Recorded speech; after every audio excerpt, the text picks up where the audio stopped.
for the good soil of Kent is known over, and the traveller returning is glad unto see the welcoming white cliffs of Dover. The problem is if you're from Kent is you don't see the white cliffs of Dover because you're standing on them. The first time I became really aware of the White Cliffs of Dover was watching the Battle of Britain film with Laurence Olivier when I was 11 years old. And watching the dogfights between the Messerschmitts and the Spitfires over the White Cliffs and knowing that all those brave young men had taken off from airfields in Kent. And thinking something special about the land that I'm from, that we're on the borderlands, with a border between England and the rest of the world. And then later on, when I was flying on business back from Paris, and it was in a period when you crossed the border in the English Channel, all the screens on the aeroplane came to life with a Union flag flying. And then the White Cliffs of Dover, as if to say, it's okay, you can breathe again. You're in England. And I don't know about you, but I feel that growing up in Kent, I never really appreciated the county from which I came. And it's only since I've left that I've learned really to fall in love again with where I've come from. And part of that is, as a lot of you will know, some of you will know, that I spent a long time working and living in Belgium for half of the year. So I was going backwards and forwards across the channel, and it caught me out that when I was coming back on P&O, because I always went on the ship, sitting in the lounge with my cup of coffee and I saw that white ribbon, I felt it in my stomach. And then I'd drive home up the M20 to Surrey, through Kent, and while still maintaining control of my vehicle and paying due attention to the road and other road users, I would take a little sneaky look to my left to catch a glimpse of Leeds Castle as I went past. Because I grew up in the village after Leeds Castle. If you come down from London, down the A20, Leeds Castle is on your right. The next village you go through is Harwich, and that's where I grew up for most of my childhood. So I am from the centre of Kent. And when I started thinking about telling stories of Kent, and the initial idea was just to tell you, oh, here's a story from here, and here's a story from here, and here's a story from here, I realised that actually this is my story as well.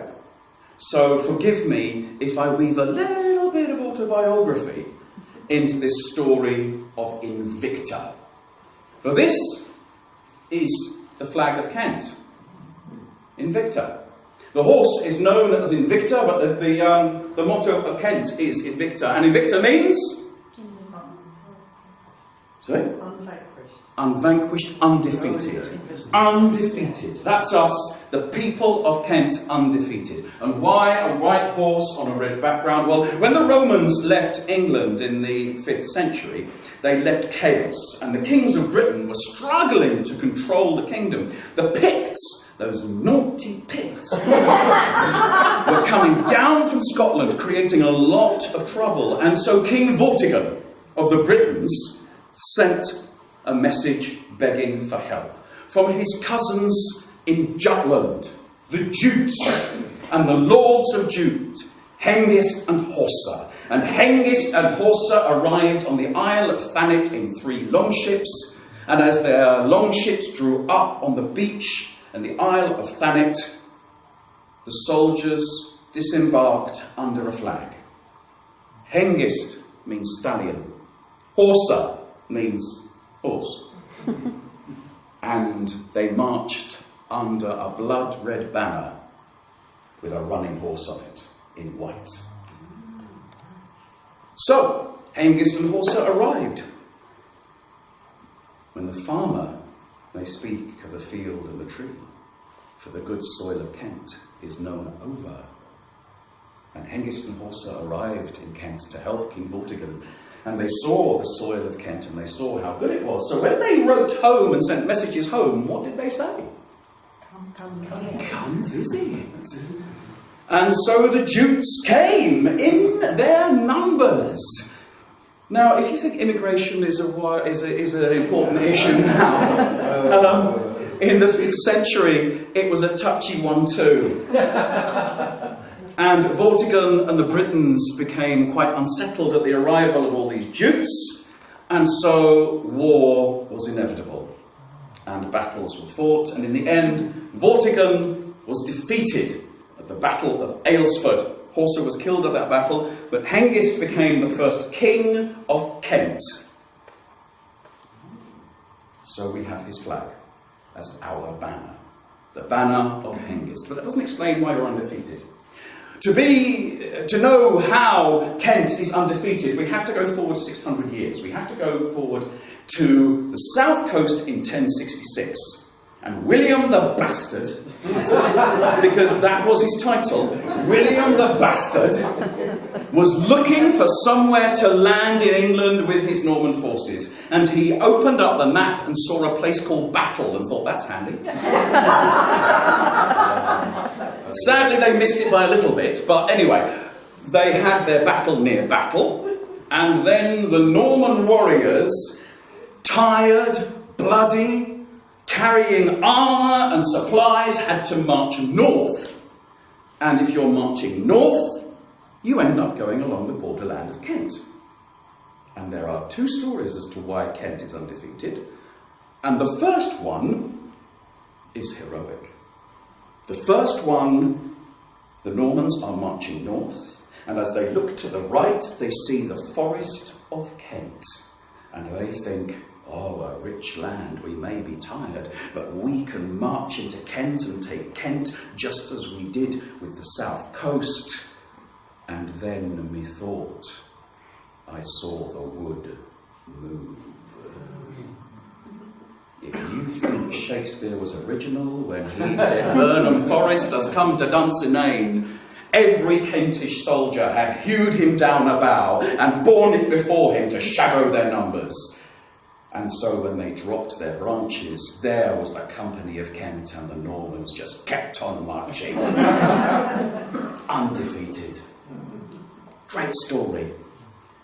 Doesn't really tally with my idea of the Kentish mentality. And the second one seems to me to be far more likely, which is the Normans, weighed down with their armour, covered in blood, with all the supplies, were marching north from Battle. They went along the borderland of Kent, and there was the Kentish army watching them go past. And the Kentish people said to them, "You don't bother us, we won't bother you."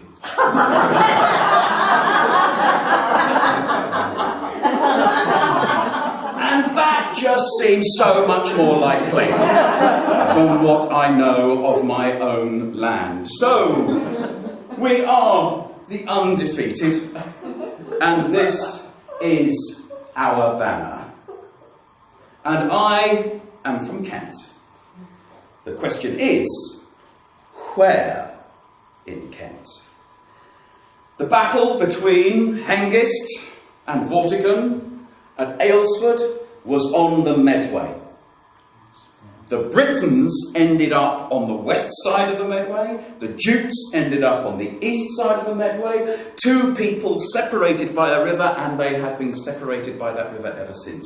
You speak to anyone from Kent, and they know what they are. For if you are from the west side, you are a Kentish man or a Kentish maid. And if you're from the east side, you're a man of Kent or a maid of Kent. And my father's father and our family is from Rochester.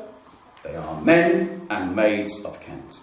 My mother's family is from Bearsted, the other side of Maidstone, and they are maids and men of Kent. And my mother and father, when they were newly married, lived on the side of the men and maids of Kent. But I've got a very dirty little secret to share with you. You might wish to sort of turn the camera off at this point. The maternity hospital, yeah, was on the wrong side of the river. So I was born on the Kentish vampire. So I've sort of got this schizophrenic personality, which means that I am a man of Kent by breeding, by living. I've always lived on the man of Kent side, but I was actually born on the wrong side. And that schizophrenia has really played out in my life. For Today, you see him, Alastair, university lecturer, sophisticate, he wears blue eyes, man about town. He likes eating sushi. When he goes to the theatre, he likes to see alternative theatre. The last piece of theatre he went to see was an opera performed by puppets. And it was a horror opera. This is a sophisticated man. But he wasn't always Alastair the Sophisticate. For quite a long time, he was little Kevin. Please. Because Alastair is actually a name that I assumed when I joined Equity. Because there was already a Kevin Daniel, and in those days you couldn't have the same name as anybody else. And in our church in Wimbledon, once a month after church, we had a supper together. And so when I needed to change my name, we had a vote as to which name I should have. So I could have been Christopher Daniel, I could have been Jonathan Daniel, but people voted for Alastair. So here I am, Alastair Daniel. But I don't know about those of you who are feeling the weight of years upon you. But as the older I get, the more I find that little Kevin, little specky Kevin, is asserting himself more and more inside. Because whilst Alastair loves sushi and sophisticated alternative theatre, Kevin loves fish and chips and carry-on films. And I thought of a subtitle for this storytelling could actually be From Sushi to Cod's Kneecaps. Something I will explain a little later. So this is a story about me and my relationship with Kent, and what it is to be a man of Kent and a Kentish man, and there is my county.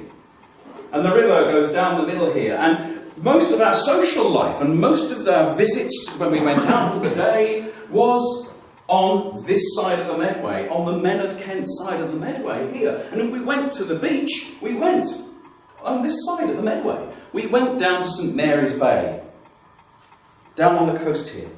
And St Mary's Bay, that's where I knew that I would get my fish and chips. Because fish and chips was a treat for us. It wasn't something we did very often. And if we went to the fish and chip shop, we'd look at the menu, and you see this cod, do you want cod? And we've got haddock, place. What was the most expensive thing on the menu? Scampi. Scampi. So I used to look at it, and I saw the most expensive thing on the menu was scampi. So I said to my dad, can I have scampi and chips? My dad's quite canny. We didn't have a lot of money. So he said, well, you wouldn't like it. Why wouldn't I like it? You wouldn't like what it's made from. What's it made from? It's deep fried cod's kneecaps.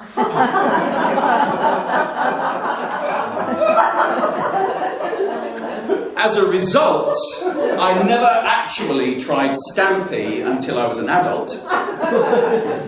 And when I did, I realised I preferred haddock.